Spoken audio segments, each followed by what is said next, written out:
Yo guys, back again with another one. This week is my 5th week of the training cycle, but week 4 of the program.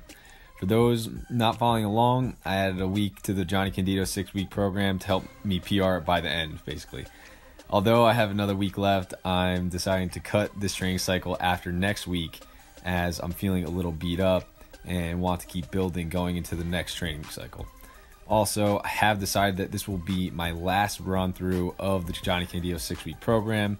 I'll get more into that in another video. Be on the lookout for a review of the Johnny Candito program, but I will be transitioning to something kind of similar and more tailored to me and all my needs and stuff. So, I mean, let's just get right into this week. I have to say my squat has been going pretty well.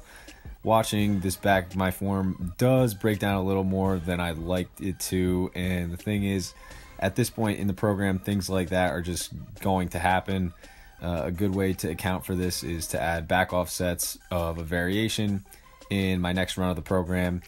For me, you can see that out of the hole, my knees start to come in, which causes my torso to teeter-totter just a bit, more than I would I would like, at least. I mean, fault kind of causes me to lose torque and expose my lower back more in this part of the movement, and that's just never a good thing. So going forward, going to be implementing pause squats so I can get comfortable in the bottom position.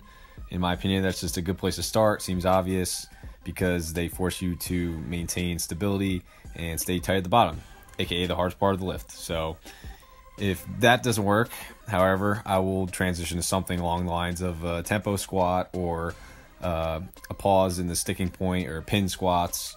Those movements will be helpful in that it will drill into my brain to perform the movement like a certain way.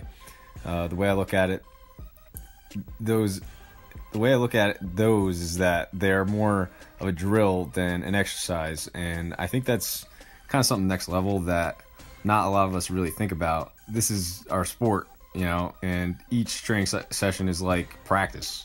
I'm not talking about a game, I'm talking about practice. Yeah, it's just good to practice things. You know, Allen Iverson included. You're good at and just refine your strengths, but it's also important to consider where you're weak and bring up those areas that hold us back. I like the idea of developing these exercises as skills, and instead of looking at each session as a workout, look at it as practice. If you play a sport and you're practicing for a game, and in order to win, you need to not only get good at one part of the game, like basketball, there's offense and defense, and then you break down those two down and further into skills like shooting, passing, rebounding, doing out of bounds plays. The list kind of goes on and on. In powerlifting, you have the squat, the bench, the deadlift, and then it's the same thing after you break those down. The lockout on bench, bottom of the squat, and starting position in the deadlift, and so on.